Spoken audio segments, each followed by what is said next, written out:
Hello बच्चों, स्वागत है आपका विस्फोट लर्निंग एकेडमी के इस नए वीडियो में। तो बच्चों, आज के इस वीडियो में हम आपकी कक्षा 10वीं विज्ञान अध्याय 17 की आज दो महत्वपूर्ण टॉपिकों की चर्चा आज के इस वीडियो में करने वाले हैं। वीडियो बहुत ही इंपॉर्टेंट, सहज, सरल और आसान भाषा में विथ कंसेप्ट विथ लॉजिक आपको सारे टॉपिक समझाए जाएंगे। तो आइए बिना देर के वीडियो को शुरू करते हैं।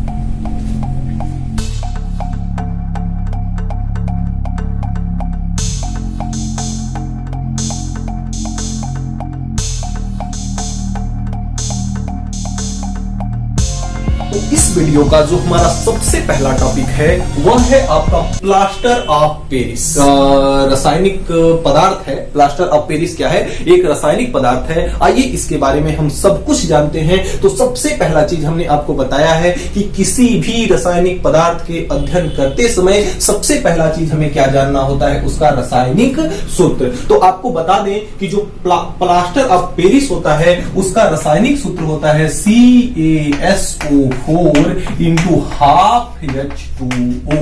क्या होता है? इसका जो रासायनिक सूत्र होता है वह होता है CaSO4 into half H2O। अब देखिए यहां से इसका कॉम्बिनेशन किस प्रकार से होता है। जो आपका Ca है, Ca पे प्लस का चार्ज होता है। Ca पे कैसा चार्ज होता है? प्लस का चार्ज होता है। और जो आपका SO4 होता है, सल्फेट जो होता है, उस पर माइनस का चार्ज होता है। और Ca का प्लस और SO का माइनस दोनों मिलकर के प्यार मोहब्बत में क्या बना लेते हैं? कैल्शियम सल्फेट बना लेते हैं। क्या बना लेते हैं? कैल्शियम सल्फेट बना लेते हैं। और इसके साथ में आधा मात्रा यानी कि आधा अणु जल का शेष रह जाता है। अब आइए देखते हैं इसको पढ़ते क्या है। देखिए यहां पे आप जान रहे हैं कैल्शियम है और ये क्या है? सल्फेट है। कैल्शियम सल्फेट क्या है? कैल्शियम सल्फेट है। और इसके साथ में देखिए हमने आपको बताया था कि जब कभी भी एक लिखा हो तो एक को हम क्या पढ़ते हैं? मोनो पढ़ते हैं। एक को क्या पढ़ते हैं? मोनो। दो को क्या पढ़ते हैं? डाई। तीन को क्या पढ़ते हैं? ट्राई। और चार को क्या पढ़ते हैं? टेट्रा। इस प्रकार से हम पढ़ते हैं। लेकिन यहां तो ना तो एक लिखा है, ना तो दो लिखा है, ना तो तीन, ना तो चार और ना तो 10 को हम क्या कहते हैं? डेका। तो यहां पे इन चारों पांचों में से या 10 में से कुछ तो नहीं लिखा है। यहां पे लिखा है हाफ H2। अब हाफ को यानी कि जहां पे 1/2 लिखा हो, 1/2 लिखा हो जहां, उसको हम पढ़ते हैं हेमी। क्या पढ़ते हैं? 1/2 जहां लिखा हो उसको हम पढ़ते हैं हेमी। और जल को हमने बताया था हाइड्रेट। इसके पिछली वीडियो अगर आपने नहीं देखी है तो मोस्ट इंपॉर्टेंट वीडियो है, वो वीडियो आप देखना ना भूले। प्लेलिस्ट में जाकर के चैनल के डिस्क्रिप्शन पे क्लिक करके, वीडियो के डिस्क्रिप्शन पे क्लिक करके पहले की वीडियो जरूर देखें। तो यहां पे देखिए H2O का मतलब होता है हाइड्रेट और 1/2 को हम क्या पढ़ते हैं? हेमी पढ़ते हैं। तो ये आपका हो जाएगा हेमी हाइड्रेट। क्या हो जाएगा? Calcium sulphate hemihydrate. तो जो आपका प्लास्टर ऑफ पेरिस है इसको हम कह सकते हैं कि इसका जो रासायनिक नाम होता है वह होता है कैल्शियम सल्फेट हेमी हाइड्रेट। देखिए ये तो जो आपका प्लास्टर ऑफ पेरिस है इसको तो आप जैसे किसी का नाम पुकारू नाम जो होता है उसको हम कह सकते हैं कि ये प्लास्टर ऑफ पेरिस क्या है? इसका पुकारू नाम है जिसको सब लोग जानते हैं। लेकिन जो आपका कैल्शियम सल्फेट हेमी हाइड्रेट है उस नाम को केवल रसायन विज्ञान, केवल केमिस्ट्री पढ़ने वाले ही बच्चे जानते हैं। इसलिए इसको हम कहते हैं रासायनिक नाम। और यह क्या है? रासायनिक सूत्र है। अब देखिए इसके बारे में हमने इतना जान लिया कि इसका रासायनिक सूत्र क्या होता है, इसको कहते क्या है। अब हम आइए देखते हैं कि आखिर इसको बनाया कैसे जाता है, इसके निर्माण की विधि, इसका निर्माण कैसे किया जाता है। आपने नाम सुना होगा जिप्सम। क्या? जिप्सम एक रासायनिक पदार्थ है जिप्सम, जिसका सूत्र आपका होता है CaSO4 into 2H2O। तो ये जो आपका जिप्सम नामक पदार्थ होता है, जिप्सम नामक पदार्थ को जब गर्म किया जाता है, इसको टेम्परेचर दिया जाता है, यानी कि जब CaSO4 into 2H2O को जब हम क्या करते हैं 100 डिग्री सेंटीग्रेड पर इसे क्या करते हैं? गर्म करते हैं। 100 डिग्री सेंटीग्रेड पर इसे क्या करते हैं? गर्म करते हैं। या तो इसके CaSO4 तो ऐसे का ऐसा ही रहता है CaSO4, लेकिन यहां पे जो जल के दो अणु हैं तो जल का 1/3 भाग क्या होता है, वाष्प बनकर उड़ जाता है और बचता कितना है 1/2 H2O, और प्लस में जो आपका 1/2 H2O जो बचता है वह भाप के रूप में क्या होता है, वापस उड़ जाता है। और ये जो हमारा बना, ये भाई साहब यही हमारा क्या है, कैल्शियम सल्फेट और हेमीहाइड्रेट, कैल्शियम सल्फेट और हेमीहाइड्रेट। तो एक लाइन में आप बताएंगे, कोई आपसे ये पूछेगा कि प्लास्टर ऑफ पेरिस बनाया कैसे जाता है, तो आप ये बताएंगे कि जब जिप्सम को हम क्या करते हैं 100 डिग्री सेंटीग्रेड पर गर्म करते हैं तो जिप्सम में से जल का 1/3 भाग क्या होता है, वाष्प बनकर उड़ जाता है और हमें जो सफेद क्रिस्टल प्राप्त होता है, उसके बाद जो हमें क्रिस्टल प्राप्त होता है वह क्या होता है, प्लास्टर ऑफ पेरिस का, यानी कैल्शियम सल्फेट हेमीहाइड्रेट का हमें क्या प्राप्त होता है, क्रिस्टल प्राप्त होता है। इस प्रकार से हम क्या करते हैं, प्लास्टर ऑफ पेरिस यानी POP प्राप्त कर लेते हैं। अब इतनी बात हो गई कि निर्माण। अब इसके गुणधर्म, अगर हम भौतिक गुणधर्म की बात करें तो यह देखिए, भौतिक गुणधर्म की बात करें तो यह एक सफेद रंग का क्या होता है, यह सफेद रंग का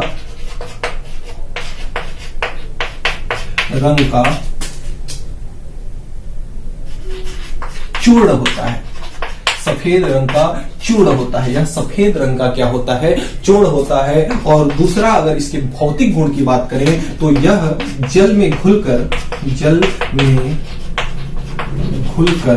क्या बनाता है, जिप्सम बनाता है, जिप्सम बनाता है। यानी कि इसका मतलब देखिए क्या हुआ, यही आपका रासायनिक गुणधर्म हो जाएगा कि जब यह का मतलब क्या, कैल्शियम सल्फेट हेमीहाइड्रेट को जब हम जल में क्या करते हैं, घोलते हैं, जल में घुलकर, जल में जब यह घुलता है तो पुनः क्या बना लेता है, जिप्सम। यह बना किससे था, जिप्सम से। जिप्सम में से जल के अणु को निकालने पे हमें क्या प्राप्त हुआ था, प्लास्टर ऑफ पेरिस। लेकिन उसी में वापस से जब हम जल मिला देंगे तो पुनः हमें क्या प्राप्त हो जाएगा, जिप्सम। जैसे कि यहां पे देखिए आपका CaSO4 इंटू हाफ H2O में यह क्या है, प्लास्टर ऑफ पेरिस है, में अगर 1/2 अणु हम जल का मिलाते हैं तो यह मिलाने के बाद पुनः क्या प्राप्त हो जाता है, जिप्सम प्राप्त हो जाता है। यानी CaSO4 इंटू 2H2O हमें क्या होता है,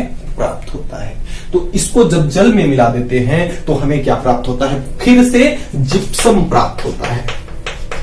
यह क्या है, जिप्सम है। तो जल में मिलाने पर पुनः क्या होता है, जिप्सम प्राप्त होता है। तो ये तो इसके कुछ गुणधर्म रहे। अब आप एक इसका प्यारा सा स्क्रीनशॉट लें, फिर हम चलते हैं आगे इसके उपयोग पर कि इसके उपयोग क्या है।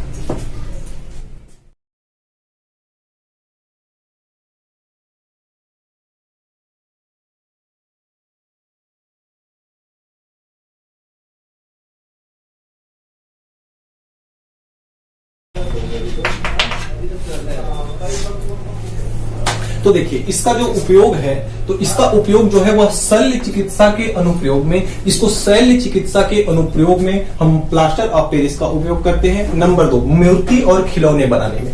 देखिए यह क्या होता है कि जब इसमें जल मिलाया जाता है तो यह पूरी तरह से क्या हो जाता है, लचीला हो जाता है। और जब यह थोड़ा सा इससे जल के अणु जब बाहर निकल जाते हैं तो पुनः यह कठोर अवस्था प्राप्त कर लेता है, क्रिस्टल के रूप में प्राप्त हो जाता है। तो इसका उपयोग हम मूर्ति और खिलौने बनाने आदि में करते हैं। अब देखिए इसमें क्या होता है कि जब आपकी हड्डी कभी टूट जाती है तो आप डॉक्टर के पास जाते हैं, तो डॉक्टर क्या करता है कि आपकी हड्डी को सबसे पहले उसके स्थान पे बैठाने के बाद एक सफेद सफेद सा क्या करता है, प्लास्टर लगा देता है। वही आपका है प्लास्टर ऑफ पेरिस। तो हड्डी टूटने पर उसकी स्थिति ठीक करने में भी हम किसका उपयोग करते हैं, प्लास्टर ऑफ पेरिस का उपयोग करते हैं। और देखिए कभी क्या होता है कि दीवार और छत जो आपकी होती है, कहीं पे अगर कोई छेद है या कहीं पे कोई दरार है तो उसको भरने के लिए हम किसका उपयोग करते हैं, प्लास्टर ऑफ पेरिस का उपयोग करते हैं। और अगला है इसका चाक के निर्माण में। जो ये चाक देख रहे हैं आप, इसके निर्माण में भी हम किसका उपयोग करते हैं, प्लास्टर ऑफ पेरिस का। और दूसरा दांत के इलाज में। कई प्रकार से ऐसा होता है जैसे कभी दांत जब टूट जाते हैं, दांत के इलाज में क्या होता है, सांचा या फिर मॉडल,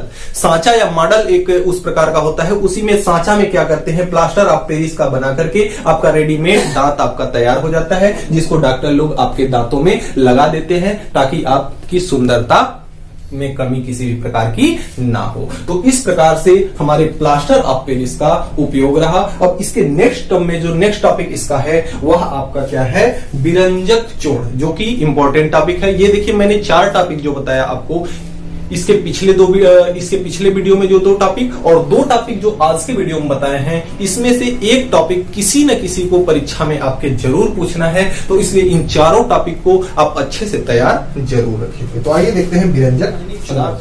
तो देखिए अगला जो टॉपिक है हमारा वह है विरंजक चूर्ण। विरंजक चूर्ण भी आपका क्या है, एक रासायनिक पदार्थ है। और जब कभी भी हम रासायनिक पदार्थ की बात करते हैं तो सबसे पहला चीज हमें क्या जानना होता है, उसका रासायनिक सूत्र।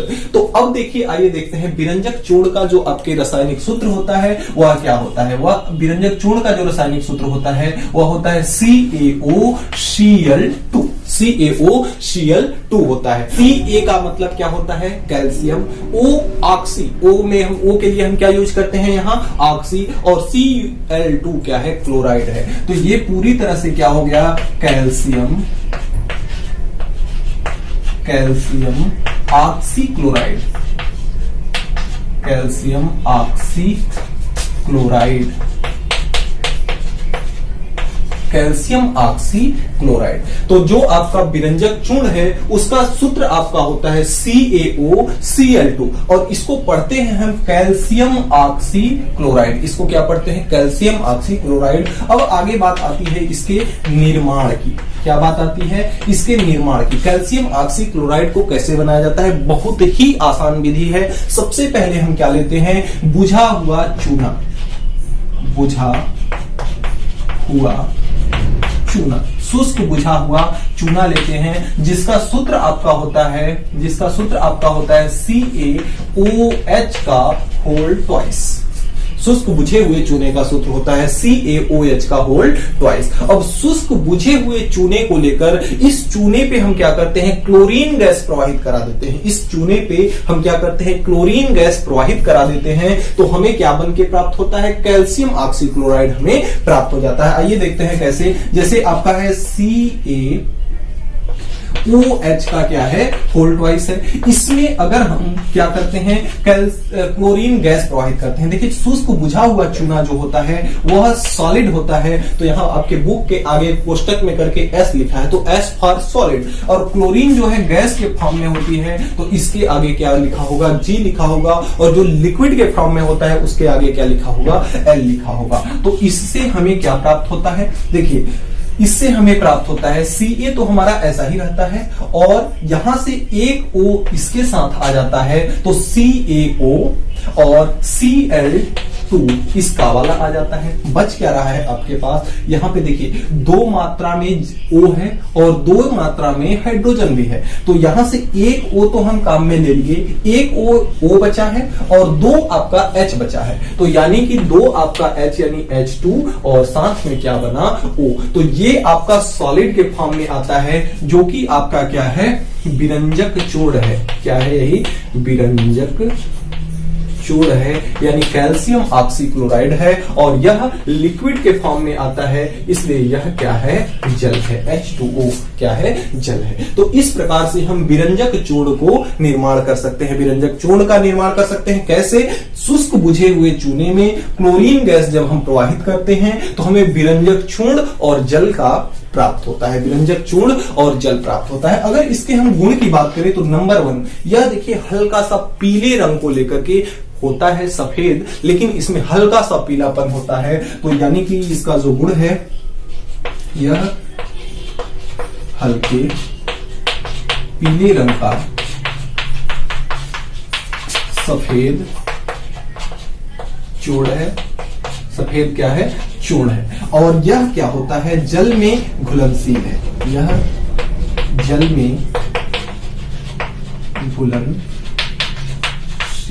है। कहने का मतलब यह है कि यह तो आप जान गए कि यह हल्का पीला रंग का क्या होता है, सफेद चूर्ण है, हल्का पीला रंग की। और दूसरा, यह जल में क्या है, अत्यंत घुलनशील है। यह जल में क्या होता है, तुरंत ही क्या करता है, घुल जाता है। यह जल में तुरंत क्या करता है, घुल जाता है। अब देखिए इसके अगर हम रासायनिक गुण की, ये तो भौतिक गुण हुआ, दो आपके भौतिक गुण हो गए कि यह क्या है, सफेद रंग का चूर्ण है, सफेद रंग का क्या है, चूर्ण है, और यह जल में घुलनशील है। अगर इसके हम रासायनिक गुण की बात करें तो अगर इसको हम खुला छोड़ देते हैं, किसको, CaOCl2 को अगर हम क्या करते हैं, खुला छोड़ देते हैं, तो जब इसको हम खुला छोड़ देंगे तो हमारे वायुमंडल में कौन सी गैस है, CO2 यानी कार्बन डाइऑक्साइड गैस है। तो CO2 खुला छोड़ने पर, इसको क्या करने पर, खुला छोड़ने पर यह वातावरण में उपस्थित CO2 गैस के साथ क्या करती है, क्रिया कर लेती है और आपका बनाता है CaCO3, जिससे आप परिचित हैं। इसका क्या नाम है, कैल्शियम कार्बोनेट। ये CaCO3 बनाता है। देखिए एक O जो यहां है वह CO2 के साथ जुड़ करके CO3 हो जाता है और इसका कैल्शियम मिलकर के CaCO3 बना लेता है। और प्लस में क्या बच रहा है, Cl2 गैस क्या हो जाती है, मुक्त होती है। Cl2 गैस क्या होती है, मुक्त होती है। एक इसका तीसरा गुणधर्म लिख लीजिएगा कि इसमें क्या होती है, एकदम तीखी सी Cl2 गैस की क्या होती है, गंध आती है। यानी कि इसकी गैस क्लोरीन की, इसमें जो आपका ये विरंजक चूर्ण होता है, विरंजक चूर्ण में तीखी क्लोरीन गैस की दुर्गंध आती है। तीखी क्लोरीन गैस की क्या होती है, दुर्गंध आती है। तो सबसे पहला नंबर यह पीले रंग का सफेद चूर्ण है, दूसरा यह जल में घुलनशील है, और तीसरा नंबर की इसमें तीक्ष्ण एकदम तीव्र क्या होती है, क्लोरीन गैस की क्या होती है, गंध आती है। तो ये आपका रहा इसका रासायनिक सूत्र, इसका रासायनिक नाम और इसकी क्रिया और इसके भौतिक गुण और इसका निर्माण।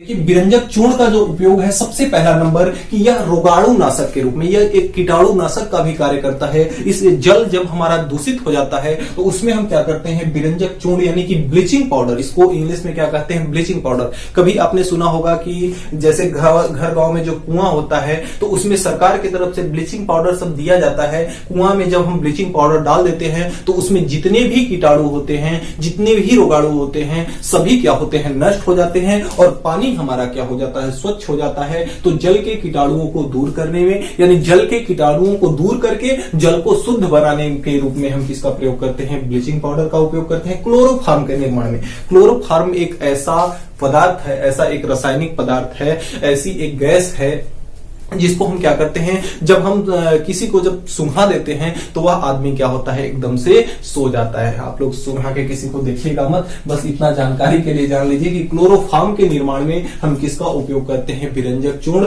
यानी ब्लीचिंग पाउडर का उपयोग करते हैं। अब देखिए रासायनिक उद्योग में ऑक्सीकारक के रूप में इसका सूत्र जो आपका होता है वह होता है CaOCl2, अभी हमने चर्चा किया। अब इसमें क्या होता है, रासायनिक उद्योगों में जब इसका प्रयोग किया जाता है तो यह जल्दी से इस ऑक्सीजन का क्या करता है, त्याग देता है। जैसे कि अभी आपने अभी हमने बताया कि यह CO2 जैसे CaOCl2 जो आपका है, यह इससे उपस्थित जब CO2 से जब क्रिया करता है, वातावरण में उपस्थित जब कार्बन डाइऑक्साइड के साथ अभिक्रिया करता है तो यह इस ऑक्सीजन को जल्दी से त्याग देता है, यानी CO3 बना लेता है। अब जब ऑक्सीजन के त्यागने की प्रवृत्ति ही क्या कहलाती है, ऑक्सीकारक कहलाती है। जो वस्तु जितना जल्दी ऑक्सीजन का त्याग करता है उतना ही अच्छा ऑक्सीकारक होता है। तो यह रासायनिक उद्योगों में ऑक्सीकारक का भी काम करता है। अब देखिए न सिकुड़ने वाले ऊन बनाने में, जो आपका ऊन होता है जिससे स्वेटर वगैरह बनता है, वो सिकुड़े ना, जब इसका उपयोग उस ऊन में कर दिया जाता है